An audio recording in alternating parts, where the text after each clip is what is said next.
Bien, eh bien, bonsoir, bonsoir à tous et bienvenue dans cette 25e conférence Biotech Finance en partenariat avec France Biotech. Comme pour les précédentes conférences, nous sommes là pour déconfiner, nous nourrir de nos expériences et nous enrichir mutuellement. Ce soir, j'ai le plaisir d'accueillir Frédéric Collet, qui est le président de la filiale France du laboratoire Novartis, mais surtout qui intervient ce soir au titre de président du LEM, les entreprises du médicament. Bonsoir, bonsoir Frédéric. Bonsoir, vous m'entendez? Oui, très très bien, merci. Et donc, les entreprises du médicament, vous savez, regroupent les entreprises du secteur de l'industrie pharmaceutique en France. C'est 260 entreprises adhérentes, 98% du chiffre d'affaires total du médicament en France. L'industrie pharmaceutique emploie 95 000, plus de 95 000, 98 000 personnes, pardon, plus de 98 000 personnes dans 150 métiers et recrute près de 10 000 nouveaux collaborateurs par an depuis 10 ans. Voilà, la crise Covid-19, la crise Covid-19 nous frappe aujourd'hui à la fois en temps… Si je peux vous interrompre, Jacques Bertrand, pardon, et un administrateur nouveau autour de la table du LEM, parmi au conseil d'administration, qui est Franck Mouton, à qualité de président de France Biotech. Voilà, exactement. Et le symbole est important. Et le symbole est important. Et nous avons aussi Philippe Lamoureux qui vient de nous rejoindre, qui est le directeur général du LEM. Et Franck Mouton devrait être dans la salle. On devrait le voir très prochainement, ou on devrait l'entendre très prochainement. Bien, et donc Covid-19 nous affecte effectivement tous en tant que particuliers, parce que nous sommes affectés par des drames qui se déroulent sous nos yeux au quotidien, et elle nous affecte aussi parfois lourdement en tant que professionnels. Covid-19 a mis à bas des secteurs entiers, des pans entiers de notre économie. L'écosystème de l'innovation est touché. Je veux parler des plans d'affaires de nombreuses biotech qui doivent être actuellement revisités, des levées de fonds qui ont été repoussées, des essais cliniques qui sont mis en cause ou mis en pause et arrêtés, et qui peut vouloir dire que des médicaments innovants ne sortiront qu'avec beaucoup de retard, ou peut-être pour certains, peut-être jamais. Beaucoup de questions donc qui se posent dans ce monde incertain. Il est utile d'entendre la voix de la grande industrie. La voix de Frédéric Collet est importante pour nous tous. Et Frédéric, merci encore d'être avec nous. Merci, c'est un plaisir. Je vais essayer de répondre à vos questions et d'avance, je pense que cette crise-là, elle nous apprend l'humilité. Et elle nous apprend que c'est un peu l'image que j'ai derrière moi que j'ai trouvée, qui donne l'impression quand même que d'un pont qu'on croyait bien solide, on s'engage vers quelque chose qui est quand même un peu nuageux et le chemin n'est pas très clair. Et je pense qu'il faut se garder de commentaires définitifs. Absolument. Donc, la première question que j'ai envie de vous poser, c'est un peu l'analyse de la crise. Comment vous analysez cette crise de votre point de vue de président du LEM? Quel est l'impact global sur votre industrie? Quel est le point que vous faites de la situation à ce jour? D'abord, interrompez-moi si je suis pas assez précis ou si vous avez besoin justement d'éclaircissement. Cette crise, elle est, pour les entreprises du médicament, d'abord, elle est l'occasion d'assurer que nous faisons notre job et tout notre job. Faut se rappeler que les entreprises du médicament, pour 75% d'entre elles, ce sont des entreprises qui font moins de 50 salariés. Et c'est intéressant d'avoir ça en tête parce que bien souvent, quand on parle entreprise du médicament, industrie du médicament, LEM, etc., on a en tête les big pharma. Les entreprises de plus de 1000 collaborateurs en France, elles représentent 1% de nos entreprises. Donc, c'est très important d'avoir ça en tête parce que nos entreprises, elles sont très diverses. Elles sont touchées de façon très différente. Certaines sont des hyper innovantes, d'autres sont à la tête de portefeuilles de produits plutôt matures. Certaines sont des chercheuses, des développeuses, d'autres sont des fabricants et des manufacturiers, d'autres n'ont qu'une activité commerciale. Et donc, c'est très difficile pour le président du LEM de parler au nom de toutes les entreprises du médicament parce que c'est une mosaïque très différentes et très variées, et beaucoup plus variées que l'image qu'on en a généralement dans le grand public. Et du coup, ça m'amène à expliquer la façon dont on gère la crise et on la vit. Et ce qui est pour nous le plus important dans cette crise, c'est d'assurer que nous faisons notre job.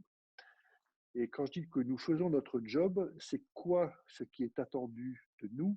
Ce sont finalement trois choses. La première chose, c'est la façon dont nous sommes engagés justement sur la recherche de solutions pour apporter un traitement à cette crise, un traitement préventif, un vaccin, ou un traitement curatif avec l'ensemble des traitements. Aujourd'hui, il y a près de 140 nouveaux traitements qui sont en cours de développement.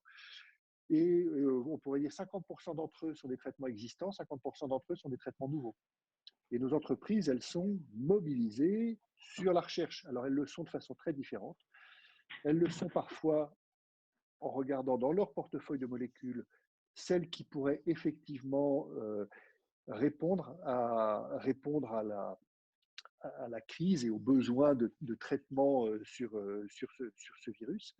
Elles le font quelquefois justement en recherchant des traitements nouveaux, et elles le font soit de façon indépendante, seules, soit elles le font de façon collaborative. Et on a vu beaucoup d'annonces récemment sur des laboratoires qui s'associaient pour trouver des solutions ensemble, ou des plateformes qui se constituaient pour joindre les forces. Donc le premier de nos travaux, c'est de trouver des solutions et de le faire. Moi, ce que je trouve fascinant, et je trouve qu'on n'en parle pas suffisamment, dans des conditions inédites en matière de vitesse, de recherche, de capacité à se mobiliser de façon incroyable. Et, et de le faire pour d'abord faire la cartographie du virus, et après ça, identifier et faire le scanning de ce que pourrait être une solution. Donc, je pense qu'on reparlera de la vitesse, mais c'est déjà un premier facteur. Deuxième facteur de nos entreprises, c'est une fois qu'on a fabriqué c'est ensuite de fabriquer ces produits. Et nous nous sommes mobilisés depuis le début de la crise pour fabriquer, assurer la disponibilité des traitements que nous fabriquons chaque jour pour les patients. Et là, on pourrait dire qu'il y a deux façons de regarder ça, mais on fait face à une difficulté qui est particulière, c'est que la crise a pas mal de caractéristiques, dont une, c'est que nous observons sur certains traitements une demande exceptionnelle qui s'est accrue de façon exceptionnelle sur certains traitements, sur des traitements très ciblés. Et c'est lié à la nature même du virus, puisque problème respiratoire, donc problème de réanimation, problème d'anesthésie. Et donc, on a vu des demandes sur les hypnotiques, les curares. On a beaucoup parlé du fait qu'on avait augmenté le nombre par 3, globalement, le nombre de lits en réanimation. Pour nous, ça s'est traduit avec des demandes qui ont augmenté sur certains produits d'un facteur 1000, voire d'un facteur 2000 dans certains cas. Et surtout de façon très soudaine. Au mois de mars, nous avons vu des demandes qui, en une semaine, correspondaient à des demandes annuelles. Donc, très soudaines. Et puis, dernier facteur qui n'est pas inutile de se rappeler, c'est que cette demande-là, elle est internationale. C'est-à-dire que la demande qui s'exerce pour nous, tous les pays l'exercent. On a plus de 3 millions de patients qui ont été concernés dans près de 200 pays dans le monde. Et donc, il n'y a pas d'endroit pour se replier. La crise est partout, la demande est partout. Et donc, cette demande a créé une tension très forte sur certains produits. Et donc, il a fallu répondre, et les entreprises se sont mobilisées pour faire tourner nos usines, où qu'elles soient, 7 sur 7, 24 sur 24. Et quand je dis où qu'elles soient, permettez juste de reprendre le point.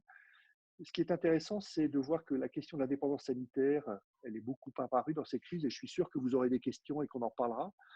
Maintenant, ce qui est intéressant, c'est qu'en fait, cette indépendance sanitaire, les problèmes de tension qu'on a pu avoir sur certains médicaments, elles ne sont pas liées à leur origine.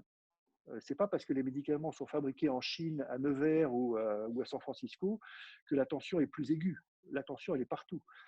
Et donc, elle est liée à la demande sur certains traitements.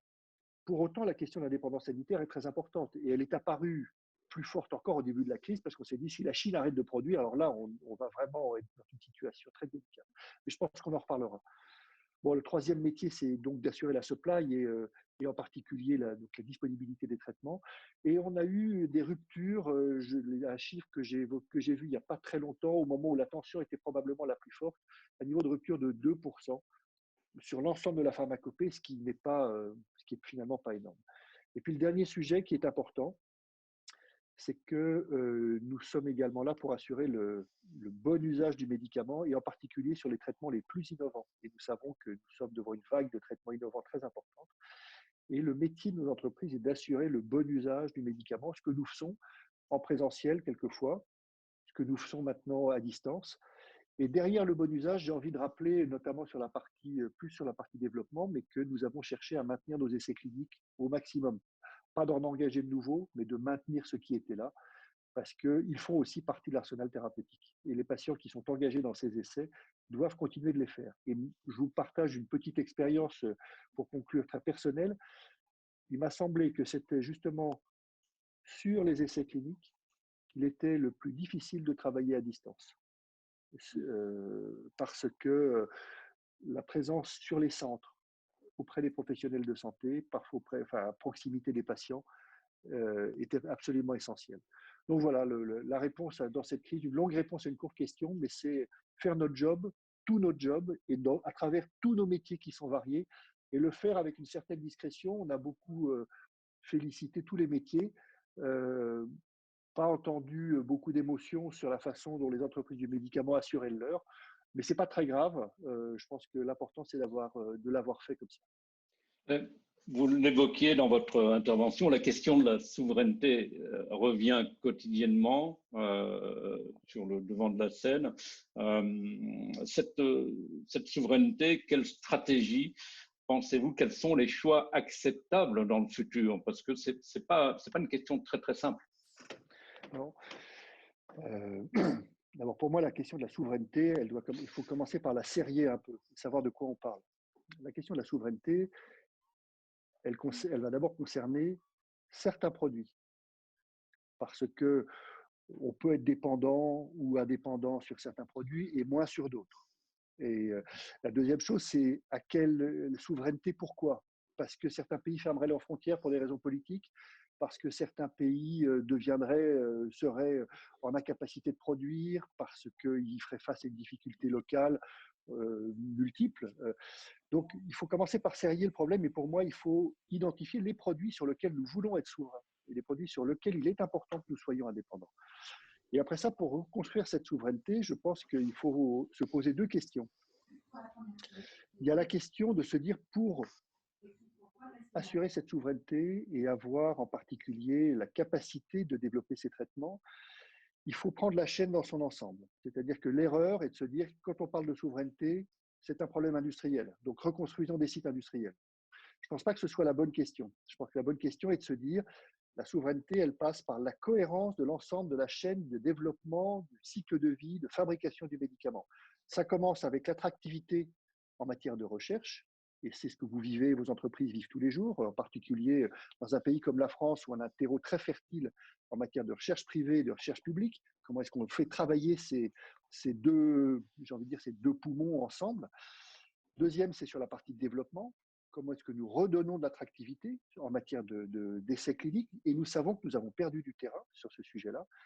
Troisième sujet de souveraineté, c'est bien sûr la fabrication. Comment est-ce que nous sommes souverains sur la fabrication soit de matières premières, soit de produits finis? Enfin, attention à une chose, c'est que dans quelques années, la pharmacopée, elle sera fabriquée à 50%, elle sera constituée à 50% de produits de biotech. Donc, c'est plutôt vers là qu'il faut reconstituer de l'attractivité. Et puis enfin, il ne peut pas être question de souveraineté sur la chaîne si on n'a pas non plus une attention à l'attractivité que nous avons sur l'accès des patients aux innovations. C'est la cohérence de l'ensemble de la chaîne qui permettra de reconstituer l'attractivité. Et puis il y a un deuxième volet qui est essentiel, c'est la question de compétitivité. Parce que reconstruire de l'attractivité en pensant qu'on va être isolé est absurde. Et il est donc, parce que pendant ce temps-là, les Indiens, les Chinois, les Américains, tout le monde va continuer de bosser, tout le monde va continuer de développer des traitements compétitifs, etc. Et donc, de deux choses l'une, soit on s'enferme chez nous en se disant, on sera indépendant, mais à quel coût? Et est-ce qu'on serait prêt à ce moment-là à avoir des coûts de traitement qui s'élèvent parce qu'on serait moins compétitif? Ou au contraire, est-ce qu'on veut être compétitif pour être compétitif avec notre environnement?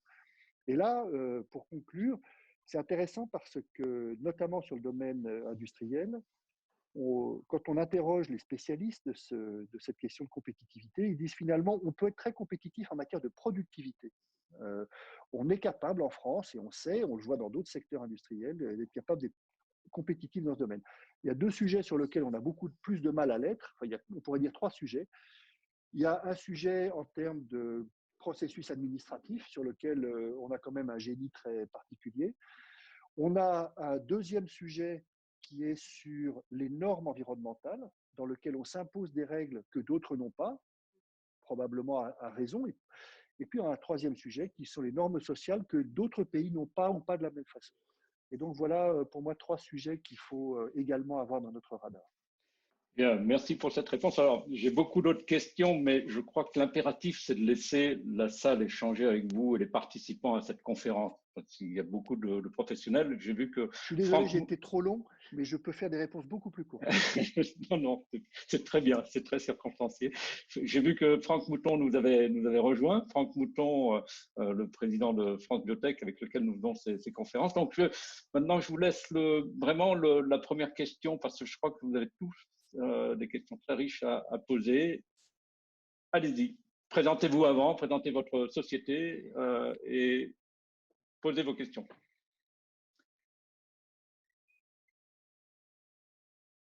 Bon. On ne va pas tellement changer puisque c'est Biotech Finance qui va poser la première question. Bonjour messieurs. Bonjour. C'est à vous que je m'adresse tous les deux. Bercy vient tout récemment d'intégrer dans son champ de contrôle des investissements étrangers les biotechnologies. Évidemment, c'est une décision qui est moyennement appréciée du côté des patrons de biotech et des fonds d'investissement qui disent qu'on a besoin des investisseurs étrangers, notamment américains et chinois, et que cette mesure risque d'avoir un effet repoussoir. Donc, je voulais avoir votre avis à tous les deux, s'il vous plaît. Je pense que c'est une question pour Franck, ça. Merci Frédéric. Est-ce que vous m'entendez? Oui, très bien. Ouais, merci Frédéric, c'est vraiment adorable de ta part. Non, donc effectivement, donc on est en lien avec les pouvoirs publics sur ce sujet parce que ça nous préoccupe évidemment, qu'on a besoin de comprendre dans quel schéma ça s'inscrit. Donc aujourd'hui, ils ont abaissé à 25% le seuil pour renforcer le contrôle côté biotechnologie de tous les investisseurs hors Europe. Et ça veut dire effectivement un délai d'instruction, et que ce soit sur le compartiment coté ou non coté. Un délai d'instruction qui peut être un peu long, sur lequel en fait ils ont l'entière décision, c'est-à-dire que si ce délai est dépassé, ça ne veut pas dire que c'est accepté. Donc c'est vraiment effectivement une source d'inquiétude là-dessus. Donc sur ce point-là, et je reviendrai sur le second qui va arriver sans doute dans les jours qui viennent, qui est le fait qu'on abaisse le seuil à 10% pour les boîtes cotées sur le compartiment Euronext, pas sur Euronext Gross, mais sur Euronext. Là-dessus, il faut voir que l'ensemble, enfin en tout cas une grosse partie des pays européens ont mis en place cela avec des délais qui sont parfois plus longs. Donc en termes d'attractivité et d'environnement concurrentiel, les autres pays européens ont aussi choisi d'avoir ce domaine qui devait être protégé de toute, on va dire, démarche agressive de prise de participation d'une part, et surtout de changement de contrôle de ces sociétés, et de pouvoir en tout cas avoir des seuils là-dessus. Après, donc, ce qu'il est possible de faire, c'est lorsqu'on est à proximité d'une opération, c'est de demander un avis si effectivement l'entreprise est réellement sujette à avoir ce type d'évaluation, parce que toutes les sociétés ne le seront pas. Ils nous ont évidemment indiqué qu'en fonction de la santé de l'entreprise, en fonction de l'opération, les choses se feront le plus rapidement possible pour pouvoir donner une réponse et indiquer si effectivement la solution est autorisée. Donc, biotechnologie, c'est simplement qu'ils souhaitaient étendre parce que le domaine de la santé était déjà dans les domaines clés. Et donc ça, c'était quelque chose qui était déjà intervenu en fin d'année. Et là, ça s'est effectivement spécialement orienté sur les biotechnologies. Aux biotechnologies au sens large, hein, c'est-à-dire que l'agro, enfin voilà, on est vraiment sur l'ensemble des biotechnologies, pas que les biotechnologies de la santé. Donc, on s'inscrit dans un environnement qui est un environnement européen. Tous les pays le font parce que, compte tenu des conditions financières et de sortie de crise, il peut y avoir aussi effectivement des démarches relativement agressives de changement de contrôle. Nous, on est évidemment en train de demander des contreparties, donc de voir arriver très vite dans le dispositif TIBI des nouveaux fonds qui permettraient de compenser le fait qu'il y ait cette perte d'opportunité. Et concernant les 10%, on attend de voir précisément ce qu'il en est, mais le sujet est là pour le coup un sujet beaucoup plus léger parce que pour les opérations, donc ce sera sur le compartiment coté. Et là encore, il y aura la possibilité de demander en amont. C'est directement le ministre qui prend la décision de dire si oui ou non ça doit rentrer dans une investigation. Donc là-dessus, on peut avoir une réponse relativement rapide. On est en train évidemment d'échanger avec eux pour leur faire des propositions sur les délais, sur l'ensemble de ces procédures-là, parce que c'est ça qui inquiète le plus, parce qu'on est dans un environnement où l'Europe entière est en train de mettre en place ça. Donc tout ce qu'il faut, c'est qu'effectivement sur le plan des délais, sur le plan de l'instruction, on ne soit pas pénalisé par rapport aux autres pays européens. Je pense que c'est ça l'objet aujourd'hui. Merci. Merci pour cette réponse. Il y a un symbole, Frédéric Collet. Son symbole, c'est l'entrée de Franck Mouton au conseil d'administration, enfin en tant qu'administrateur du LEM. Donc ça, c'est important parce que bon, il y a eu par le passé des départements biotech au sein du LEM, mais là, il y a un vrai symbole. Alors, qu'est-ce que ça veut dire et qu'est-ce qu'on doit en attendre en fait? Je pense que effectivement, le symbole, il est fort. Il est même, pour moi, il est de plusieurs ordres. Le premier, c'est que cet environnement, cet écosystème de biotech en France, cohabite avec des entreprises pharma. Et encore une fois, j'insiste, hein, les entreprises pharmaceutiques, c'est un tissu d'entreprises très, très divers et de taille et de forme et d'origine très diverses. Quoi qu'il en soit, on a tout à fait conscience que nous regardons l'environnement des biotech sans toujours bien le comprendre. Et c'est intéressant de regarder, par exemple, comment des entreprises, y compris celles pour lesquelles je travaille, considèrent les entreprises de biotech et la façon dont on a pu je pense à faire des acquisitions récemment.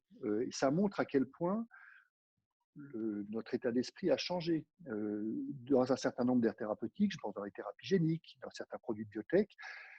Ce sont des entreprises que nous avons intégrées. Je prends l'exemple de mon groupe, encore une fois, et que nous avons souhaité laisser le plus indépendante possible pour préserver justement leur savoir-faire, leur métier, leur capacité de recherche, etc. etc. Donc l'époque des digestions ou des métabolismes un peu brutaux est terminée parce qu'on sait que ça ne fonctionne pas. Et c'est un peu avec ça en tête qu'en discutant, on s'est dit, mais c'est important d'abord qu'on apprenne à se comprendre, qu'on apprenne à se connaître. Et de la même façon, je pense que pour France Biotech, le fait de participer à nos activités permet également de mieux saisir les questions que se posent nos entreprises de santé. Je pense notamment en matière d'accès, de l'innovation. On est face à une vague d'innovation qui est sans précédent pour les années qui viennent. Ça nous pose des questions qu'on ne s'est jamais posées. Et donc, je pense qu'il y a une valeur également pour les entreprises que Franck représente, pour saisir ces questions qui se posent, les influencer également, parce que, je le disais tout à l'heure, 50% des produits, enfin des traitements seront des traitements de biotech dans les quelques années qui viennent. Donc, ça nous pose des questions nouvelles. Et ça, évidemment, c'est des questions qui taraudent les entreprises de biotech, mais qui sont nécessaires que nous abordions ensemble. Donc, je pense, il y a deux aspects, se comprendre, se connaître, apprendre à travailler ensemble et puis également adresser un certain nombre de sujets qui sont des sujets structurants pour les années à venir et le faire ensemble avec ce que nous pouvons apporter, puisque nous devons apprendre également, parce qu'il y a certaines questions qui sont spécifiques. La question que vous venez d'aborder, la question de ces financements, est quelque chose qui est très nouveau pour nous. On est assez peu concernés par ça, ou on ne le comprend pas bien. Et donc, je pense que mieux on se comprendra, plus on créera un environnement qui sera attractif, plus on créera un environnement fertile, et plus on créera, comme je le disais tout à l'heure, un environnement compétitif. Et de votre côté, Franck? Moi, je trouve que c'était effectivement une très forte symbolique. Ah, Pas la peine de se cacher derrière son petit doigt. La pharma, ce sont nos partenaires privilégiés pour poursuivre nos développements, pour nous accompagner aussi sur les marchés. Et donc pour moi, ça a vraiment beaucoup de légitimité qu'on puisse travailler ensemble. Les logiques, par exemple, Frédéric l'abordait, hein, mais quels sont les choix de la France en termes de soins, en termes c'est quoi l'avenir de notre système de santé dans ce contexte-là? Quels vont être les choix qui vont être faits en France sur les aspects d'infrastructure, sur les aspects de formation, sur les aspects de qu'est-ce qu'on va accepter comme innovation et comment on va les accepter. Le LEM a une expérience stratosphérique sur la relation avec les différents systèmes de soins et en particulier celui de la France à travers ses différents membres. Et donc pour nous, c'est extrêmement enrichissant d'avoir accès à cette compétence. Et puis, au-delà de ça, c'est aussi de comprendre les problématiques des pharma de mon côté et de les transmettre à nos adhérents et effectivement de voir comment leur stratégie s'implémente, quelles sont leurs contraintes. Et j'en profite puisque Frédéric m'a remis la belle question. Moi, je lui demande, puisqu'il parle de compétitivité, quelles seraient ses recommandations pour les entreprises biotech françaises qui vont sortir de la crise avec un certain nombre d'incertitudes? Quelles seraient tes recommandations justement en termes de compétitivité pour se mettre en ordre de bataille? Si tu devais donner 2-3 conseils à ces boîtes-là, puisque toi, Novartis a fait un certain nombre d'acquisitions avec cette volonté justement de garder cet ancrage très biotech, très start-up au sein de tes structures. Qu'est-ce qui fait quelles seraient tes recommandations en termes de compétitivité pour nous? Wow. Je pense que les recommandations, elles sont sur justement la façon dont nous pouvons valoriser. D'abord, il y a plusieurs aspects. Il y a la sortie de crise et puis immédiatement ce qui se passe. Et là, il y a un enjeu qui est effectivement de pouvoir reprendre l'activité. Justement, Jacques Bernard évoquait les essais cliniques qui étaient ralentis tout à l'heure. Donc là, il y a forcément un enjeu qui est important, qui est de reprendre cette activité ou de pouvoir la soutenir le plus vite possible. Et puis, il y a un enjeu qui est, enfin, en tout cas pour moi, et c'est un truc dont on a déjà parlé ensemble, c'est comment est-ce qu'on valorise auprès d'entreprises comme nous, à court terme, justement ces assets, comment est-ce qu'on valorise ce qui est fait, comment est-ce qu'on trouve des chemins.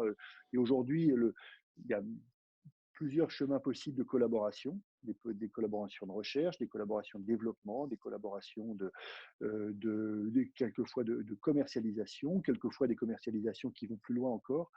Mais aujourd'hui, je pense que il y a au niveau de la façon dont nos entreprises et ces entreprises, notamment en France, vont se retrouver, s'écouter, se comprendre, se valoriser, pour moi est un enjeu. Alors, en disant ça, je suis un peu général. Hein. Je suis un peu général et je ne réponds pas de façon très, très précise, j'en ai conscience.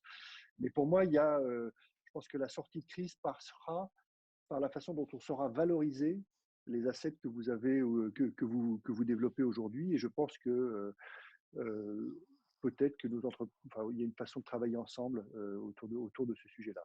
Bon, Et, ce qui est un peu général. et justement, là-dessus, parce que pour nous, ça va être important d'avoir ta vision des orientations stratégiques de la pharma en termes de logique partenariale. puisque tu sais très bien que voilà, vous êtes des partenaires privilégiés pour nous. Il y a peu de boîtes qui vont jusqu'au marché. Donc forcément, on a besoin de partenaires qui ont les reins solides pour pouvoir conduire les développements et accompagner sur les marchés principaux. Est-ce que tu vois une évolution justement pendant la crise d'une part et en sortie de crise sur des recentrages stratégiques des boîtes, enfin des pharma, hein, j'entends, qui fait qu'on doit se mettre, nous, dans une situation particulière, soit d'attente, soit plutôt effectivement de sollicitation. Est-ce que tu vois des changements là-dessus? Est-ce que tu ressens des changements qui vont s'opérer? Alors, pendant la crise, non. Pendant la crise, c'est sûr que ces activités de partenariat ont certainement ralenti un peu, et vous devez le voir ou le sentir certainement. Pour autant, on continue de réfléchir réfléchir à des chemins ou des solutions ou des partenariats, etc. Donc, c'est sûr que la crise n'a certainement pas été très fertile. Je ne sais pas combien il y a eu d'opérations qui se sont dénouées, qui se sont organisées pendant la crise. Je ne suis pas sûr que, à mon avis, tu as peut-être des chiffres, moi j'en ai pas, mais qui montrent qu'il y a certainement eu un ralentissement. Ça commence à repartir là, ça commence à repartir. Mais j'imagine que ça va repartir assez vite. J'imagine que ça va repartir assez vite parce que voilà, assez vite les activités, enfin le business reprend son activité. Donc pour moi, il y a vraiment un enjeu et de trouver une façon de ne pas perdre le lien qui s'est tissé avant la crise et de continuer, c'est un peu ce que je disais tout à l'heure, mais de continuer à soutenir ces activités pour valoriser ce qui est développé dans le tissu des biotech. Okay. Alors, une question de Émeric Birmet. Émeric, est-ce que vous souhaitez prendre la parole en libérant votre micro? Bon, allez par écrit. Oui, j'ai une petite question générale qui est dans le cadre des contreparties que vous évoquiez avec le ministre de l'économie. Est-ce que vous avez noté des volontés d'assouplissement vraiment réelles et des discussions qui avancent au sujet de l'assouplissement des règles solvabilité des assureurs afin qu'ils puissent plus massivement investir dans les biotech? Alors, Frédéric, je ne sais pas, enfin, je la prends si tu veux. Ok.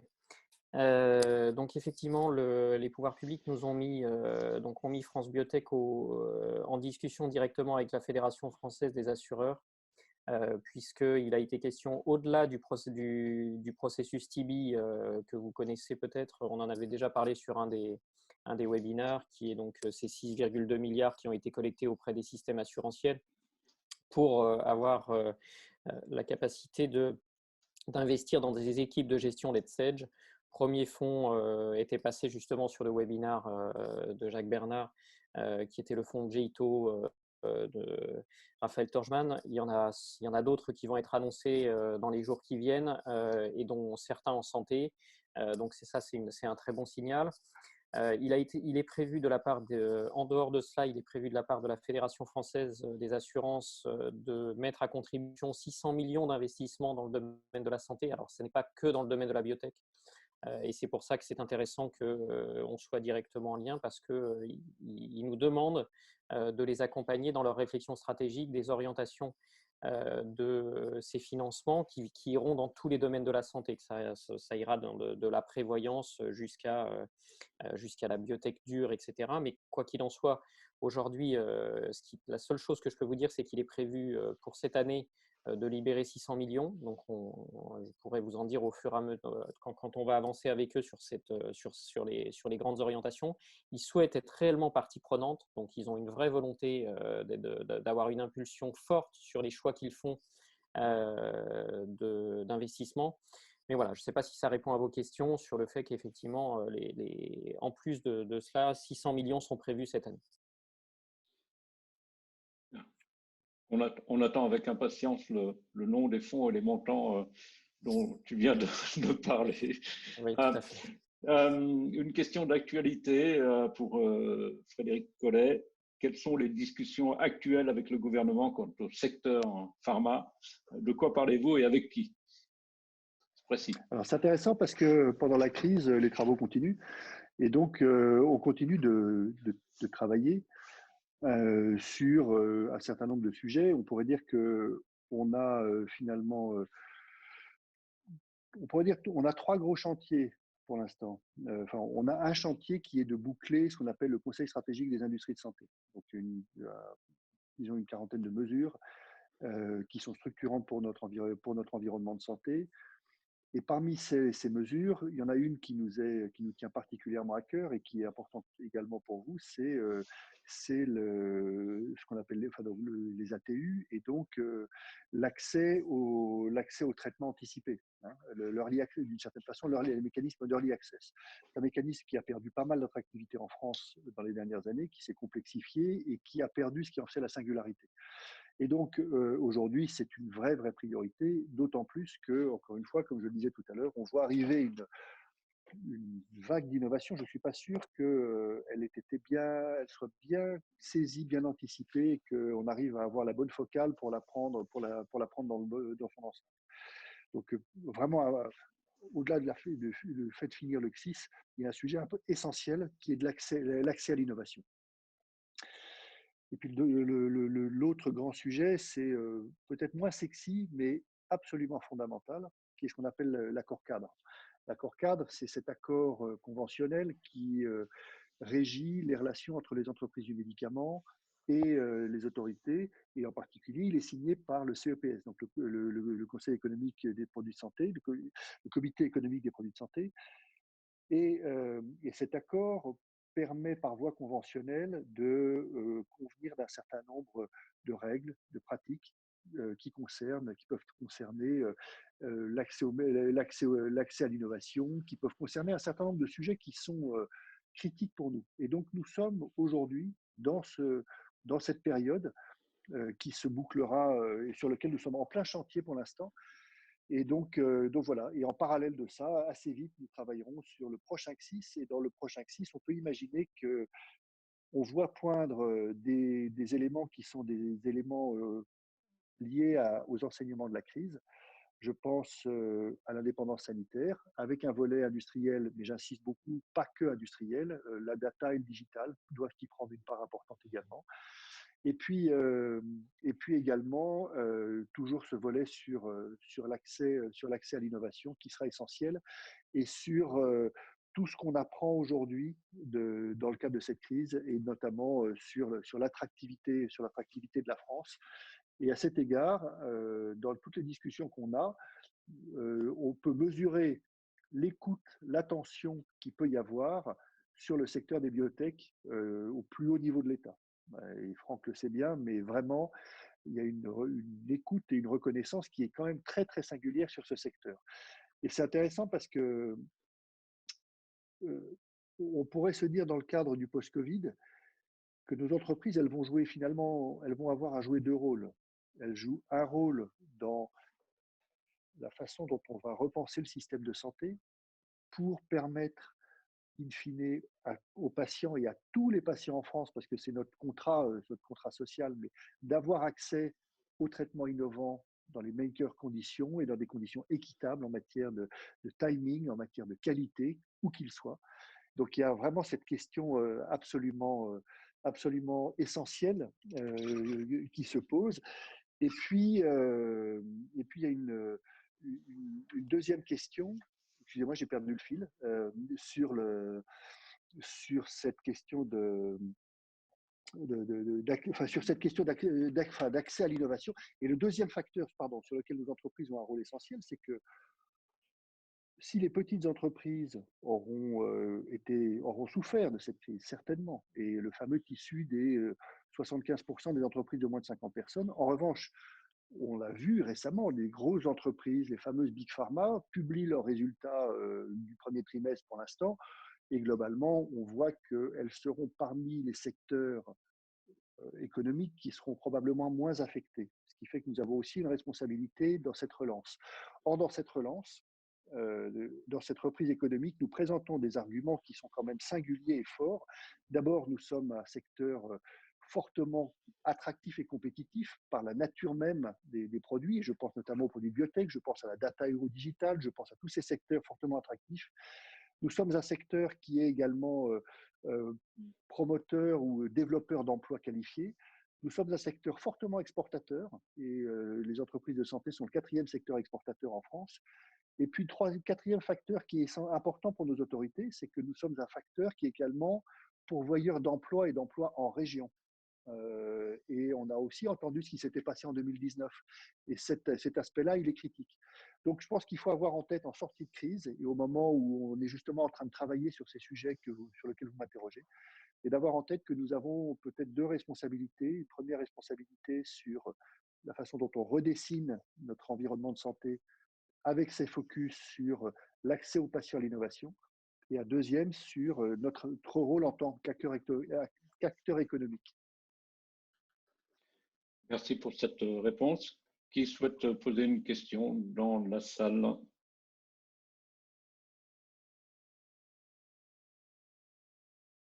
Non.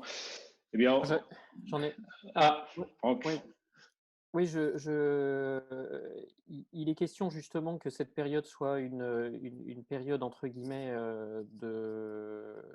Tu dis effectivement que quand tu regardes les bilans de ce premier trimestre, que la position est plutôt bonne. Est-ce qu'il ne va pas y avoir un effet rebond sur le fait qu'il y a eu beaucoup de stockage entre guillemets lié justement à la période de crise? Et qu'en sortie de crise, il y ait un autre rebond. Est-ce que là-dessus, il y a des perspectives déjà de la part des pharma sur ça? Oui, alors effectivement, dans les résultats du trimestre, globalement, et encore une fois, je parle des big pharma, qui sont à des aspects importants, mais pas le seul. Et on voit très bien que dans les résultats du premier trimestre, la plupart ont souligné l'effet lié à des faits de stockage d'une certaine façon, d'anticipation qui a eu lieu sur février-mars. Donc ça, certainement que ça joue, et certainement également que ça aura, on peut imaginer que c'est un contre-effet sur le deuxième trimestre, c'est vraisemblable. Maintenant, il y a aussi un autre effet qui va jouer, c'est que certains traitements, on l'a vu, ont été retardés. Et toutes les analyses qui sont publiées, présentées pour l'instant, montrent qu'il y a un certain nombre d'actes thérapeutiques, d'actes de soins qui ont été reportés. Et donc, on peut imaginer que ces actes-là, y compris sur des traitements chroniques parfois, mais seront une sorte de relais d'activité sur le deuxième trimestre. Merci. Une question qui se pose, est-ce que cette crise va vous inciter, après coup, à revoir ou à innover dans vos modèles de collaboration et de partenariat avec les biotech? Est-ce que ça incite votre industrie à repenser un peu ce périmètre? Pourquoi est-ce que la crise, particulièrement, nous amènerait à repenser ça? Je pense que ce n'est pas la crise qui amène à repenser ces partenariats, c'est ce que j'évoquais tout à l'heure. Je pense que ça va au-delà de ça. La crise en elle-même, Franck posait la question, je ne suis pas sûr qu'elle peut ralentir, elle peut contraindre, elle peut freiner certains développements ou certaines collaborations. Mais je pense que les choses vont reprendre leur rythme. Et donc, je ne pense pas que la crise, sur le plan précis de ces collaborations, c'est pas à cet endroit-là que les enseignements sont les plus, de mon point de vue, et je peux me tromper, mais c'est pas là où les enseignements sont les plus forts. En revanche, oui, bien sûr, la dynamique qu'on voit et ce que j'évoquais tout à l'heure sur la nature des partenariats, la façon de collaborer, et j'espère singulièrement en France, parce que je pense que Franck, évidemment, c'est le pain quotidien de France Biotech, mais on a un vrai enjeu pour une fois que le développement est fait, pour garder ces entreprises en France, pour les développer en France, pour les faire fructifier en France. Et là, on a un vrai enjeu. Et je pense qu'à cet égard, je reviens à ce qu'on disait tout à l'heure, le fait que France Biotech rentre au LEM doit nous permettre de travailler également sur ces sujets-là. Merci. Une question de la salle? S'il n'y en a pas, je continue sur celle que j'ai reçue. On parle de l'anti-infectiologie comme d'un parent pauvre de l'investissement privé et public. Et là, ça ressort encore davantage dans les moments que nous vivons. Est-ce que vous pensez que, en fait, certains appellent de leur vœu un fonds national dédié à l'anti-infectiologie? Qu'en pensez-vous? Comment vous positionnez-vous par rapport à ce sujet-là? Ce serait intéressant d'ailleurs que Franck aussi dise ce qu'il voit comment il voit ça sur ce sujet-là. Certainement qu'effectivement, il est nécessaire d'aller recréer de l'attractivité sur ces sujets-là, qui aujourd'hui, qui de fait en a perdu, on le voit. Et donc, ce sujet est très bien identifié. Parmi les leviers sur lesquels on va vouloir travailler, ce levier de l'attractivité sur certains secteurs thérapeutiques particuliers, et en particulier sur celui de l'infectiologie et de l'antibiorésistance, sont des sujets qui sont très bien identifiés et sur lesquels je m'attendrais à ce que l'État fasse un effort particulier pour reconstituer l'attractivité. Enfin, je m'attendrais assez fortement, on peut dire. Franck Oui, là-dessus, on est effectivement très vigilant. Il y a des sujets, et ça fait partie des discussions qu'on a avec les pouvoirs publics sur les domaines d'activité où les modèles d'affaires sont défaillants aujourd'hui et donc l'infectiologie, comme on l'a dit, évidemment. La psychiatrie en fait partie aussi.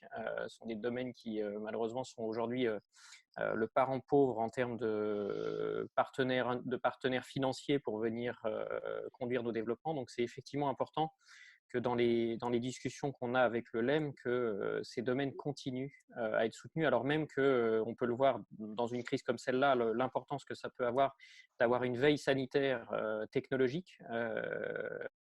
Et typiquement, ces deux domaines-là, que sont l'infectiologie, l'antibiorésistance également et la psychiatrie, vont nécessiter des modèles particuliers de prise en charge par le système de soins, alors même qu'aujourd'hui, je vous rappelle que la première dépense de notre système de soins reste la psychiatrie, liée justement aux arrêts maladie, etc. Donc, et là-dessus, je pense qu'on n'est pas très nombreux en France à aller sur ces domaines d'application. Et pour autant, ce serait un vrai plus pour permettre à notre système de soins d'absorber des innovations dans tous les domaines. Donc évidemment que ce sont des sujets qui sont aujourd'hui sur la table. Et c'est aussi peut-être des domaines où les systèmes assurantiels peuvent participer. Merci. Autre question, ça concerne les essais cliniques. On voit une perte d'attractivité, une perte de développement des essais cliniques, et on voit les difficultés de discovery, les essais cliniques en cours, dans la multiplicité des frontières et autres. Est-ce que de ce côté-là, il y a quelque chose à faire, à tenter pour essayer de dépasser ces frontières européennes? Et est-ce que ce sera possible un jour, selon vous, si on ouvre grand? C'est intéressant parce qu'on parle de la crise depuis tout à l'heure et on pourrait se poser la question de savoir est-ce que cette crise nous apprend des choses nouvelles. Et finalement, elle ne nous apprend pas grand-chose de très nouveau. Elle révèle ou elle met en avant un certain nombre de faiblesses, mais finalement qui étaient connues. On savait que cette indépendance sanitaire, on la connaissait. La question que vous évoquez sur la perte d'attractivité des essais cliniques, elle est connue, avec notamment une lourdeur administrative, une complexité administrative qui est connue et qui fonctionne contre nous. Et ça fait partie des mesures du CSI, ça fait partie des mesures qui ont été identifiées en particulier par la HAS et sur lesquelles nous travaillons, et j'ai bon espoir que nous retrouvions ça. Maintenant, c'est intéressant parce que quand des groupes internationaux mènent des essais cliniques, ils vont comparer ce qu'il est possible de faire dans les pays, et le facteur temps est un facteur qui est important. Il y a plusieurs facteurs qui vont rentrer en compte. Il y a le facteur temps, il y a la qualité de la façon dont l'essai est conduit, et puis il y a la capacité à tenir les engagements qui sont faits par les centres. La France est un pays qui est connu pour la qualité de son environnement thérapeutique, par la qualité des centres qui sont capables de s'engager, par le fait que les centres qui s'engagent tiennent leurs engagements, notamment en matière de recrutement patients dans les essais cliniques. En revanche, la lourdeur, on fonctionne comme un diesel. C'est-à-dire qu'on met la lourdeur que vous connaissez, que toutes vos entreprises connaissent, mais pour mettre en œuvre ces essais cliniques est très pénalisant. Et donc aujourd'hui, c'est la raison pour laquelle ça avait été identifié dans le cadre du CSIS de façon très claire, et c'est un des sujets sur lesquels la HAS travaille aujourd'hui pour simplifier le processus. Merci. Il y a une question. Tu as vu, Jacques Bernard, Oui, au-delà des enjeux de partenariat entre la pharma et les biotech pour accompagner l'innovation, quel rôle envisagez-vous pour le numérique comme lien et vecteur d'accélération dans cette relation? Voilà, c'est Roland Lemeur qui pose cette question. Roland. La question sur quoi, data et digital? Oui, c'est ça, le numérique comme lien et vecteur d'accélération de l'innovation dans la relation entre France Biotech et le LEM. J'ai envie de te poser la question en se disant non mais c'est vrai, c'est marrant parce que non mais c'est vraiment intéressant. Aujourd'hui, enfin, d'abord, il faut distinguer data et digital, on est tous d'accord, et on en parlait avec Franck récemment.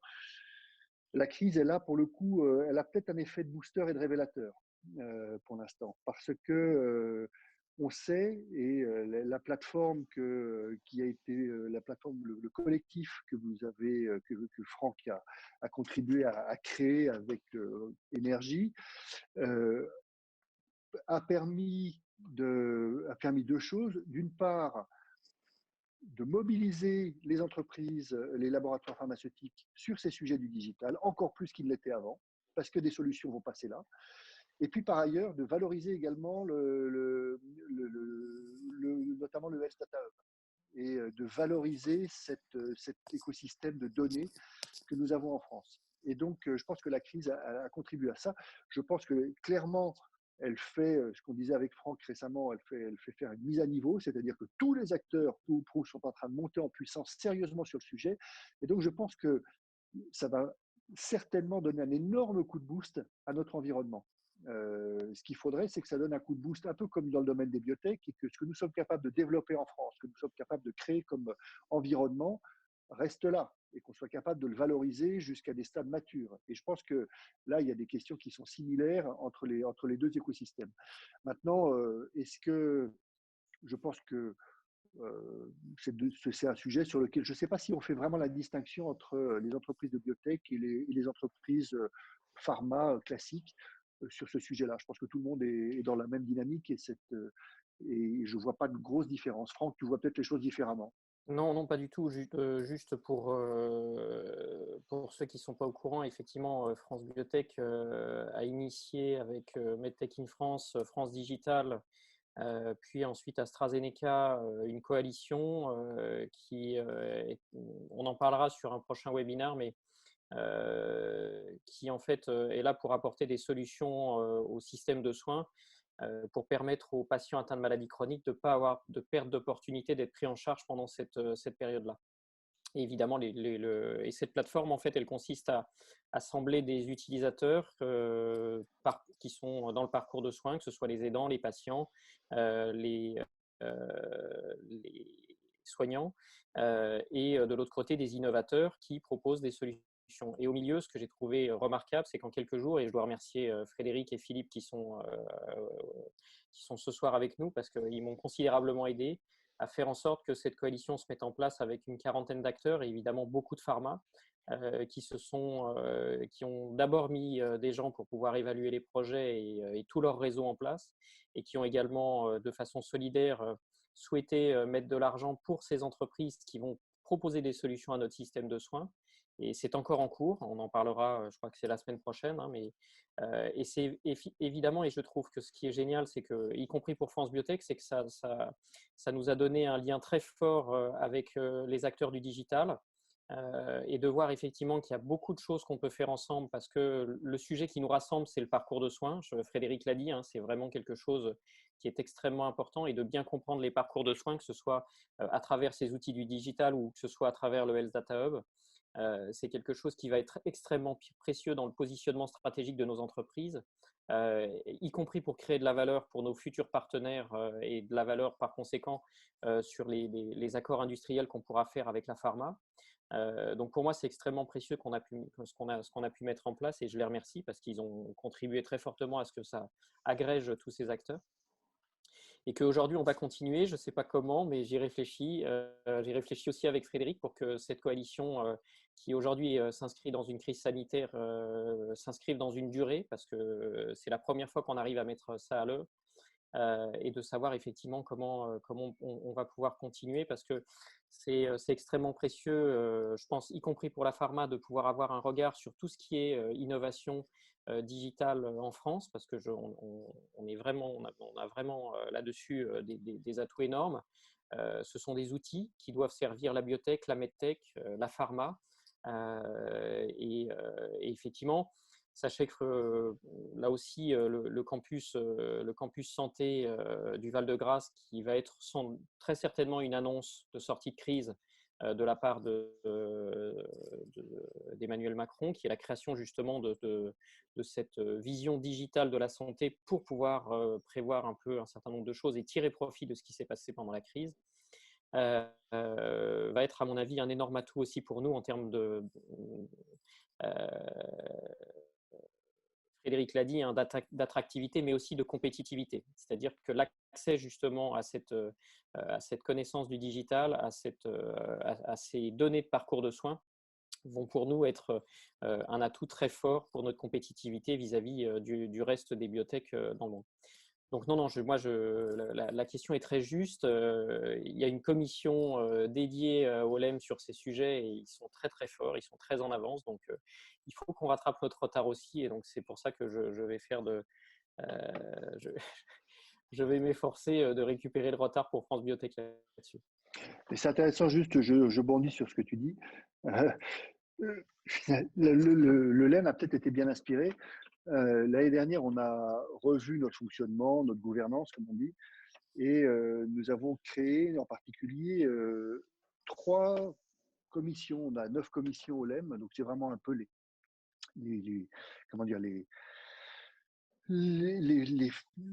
branches, ou on pourrait dire comme des ministères dans lesquels les sujets sont portés. Et il y en a 3 nouvelles que nous avons créées. La première, c'est sur l'accès au marché. C'est étonnant, on pourrait se dire, mais vous ne pensiez pas à l'accès au marché? Si, on y pensait à l'accès au marché, mais on a considéré que le sujet était tellement important qu'avant, il était embarqué, encapsulé dans une autre commission. Et là, il a fallu en faire quelque chose de particulier et donc créer cette commission accès au marché et bien entendu avec toutes les questions d'accès à l'innovation qu'on a évoquées. Le deuxième sujet, c'est qu'on s'est posé la question également de la data du digital et ça n'existait pas avant. Donc ça montre que ce qu'on vit chacun dans nos entreprises à des degrés divers devient une réalité et c'est absolument essentiel qu'on contribue à créer cet écosystème. Et puis le troisième sujet, la troisième commission, vous allez me dire que ça vous semble peut-être plus anecdotique, mais c'est une commission de réputation. Et comment est-ce que nos entreprises travaillent également activement sur ce sujet de réputation? Et il y a quelque chose de singulier d'être capable de faire les promesses que nous faisons aux patients sur des innovations qui sont exceptionnelles et auxquelles vous contribuez chaque jour. Et parallèlement, de ne pas être tout à fait reconnu comme aussi bien qu'on le souhaiterait. Donc cette question de la réputation, elle est également essentielle pour nous. Donc excuse-moi, je rebondis juste sur ta remarque sur ces commissions du LEM. Un excellent rebond. Il est 20h07, c'est 21h que nous sommes ensemble. Alors peut-être en 10 secondes à tous les deux, Frédéric et Franck, la question de la fin, vos rêves pour l'avenir en santé en 10 secondes, 15 secondes. Je t'en prie, Frédéric. Le fourbe. On voit qu'il y a une complicité. Écoutez, non, mon rêve, il est vraiment simple. Je pense que le rêve, c'est de nous assurer que ces innovations que nous sommes capables de développer tous les jours et qui nous fascinent, on ne peut pas cesser. Moi, je travaille chez Novartis, chez la présidence de Novartis, et j'ai gardé la direction générale de l'oncologie. Donc, sur ces traitements-là, on ne peut pas cesser de s'émerveiller de ce qu'on voit se dessiner. Alors, on voudrait toujours que ça aille plus vite, mais notre rêve, c'est que toutes ces innovations qu'on voit poindre soient rendues accessibles et que les patients qui en ont besoin, et qu'on ait tous, cette crise, elle nous apprend un peu quand même qu'on est tous concernés, potentiellement en tout cas, qu'elles soient rendues accessibles dans les meilleures conditions. C'est ça le rêve, c'est pour ça qu'on fait notre boulot, je crois, tous les jours. Merci, Franck. Oui, quant à moi, ce que j'ai appris effectivement pendant cette période, en dehors du fait que je supporte mal le confinement, c'est que effectivement, et c'est pour ça que ça rejoint la question, merci Roland, ce dont je rêve, c'est effectivement qu'on arrive à baisser toutes ces barrières dans les différentes technologies parce qu'elles concernent systématiquement les patients, elles concernent les parcours de soins, comme on l'a dit. Et pour moi, il faut beaucoup plus de porosité sur nos différentes technologies pour qu'elles se synergisent, pour qu'elles bénéficient le plus vite possible. Donc là encore, je pense que de réintégrer une vision prospective en France dans le domaine de l'innovation de la part du payeur, ce serait une très bonne chose pour justement qu'on puisse intégrer beaucoup plus tôt dans les parcours de développement la vision de ce payeur, que ce soit la sécurité sociale ou les assureurs. Et pour moi, leur démontrer qu'effectivement, on sait travailler ensemble, que ce soit le LEM France Biotech ou que ce soit France Biotech, France Digital, surtout, moi j'ai vu en l'espace d'un mois près de 300 projets de santé digitale à travers la coalition, et j'ai été stupéfait de la qualité et de la profondeur de ce que les gens savaient faire, avec des choses qui, pour moi, sont en train d'écrire l'avenir de la médecine. En termes de justement prise en charge, de compréhension des parcours de soins et de leur optimisation. Et si on n'arrive pas à travailler ensemble, je pense que ce sera un vrai gâchis sur le fait que nos innovations, qui sont des innovations thérapeutiques, diagnostiques, de dispositifs médicaux, s'implémentent dans cette logique-là. Donc voilà, mon but, ce sera vraiment qu'on arrive à fédérer encore plus largement et qu'on arrive à travailler beaucoup plus ensemble. Merci beaucoup. Merci Frédéric Collet pour cette intervention. Merci Franck Mouton. Je crois que nous avons appris beaucoup de choses. Merci d'être venus tous les deux. Merci aux participants de nous avoir suivis. La semaine prochaine, le programme continue avec deux industriels qui vont venir s'exprimer, un fonds, Truffle Capital, et puis Franck qui reviendra pour nous parler justement plus amplement de la coalition et de ses investissements et de la manière dont ça fonctionne. Voilà. Merci Frédéric, merci Franck. Merci à vous. À très bientôt et merci à tous. Merci Jacques Bernard. Merci beaucoup. Merci Bonne Franck. soirée.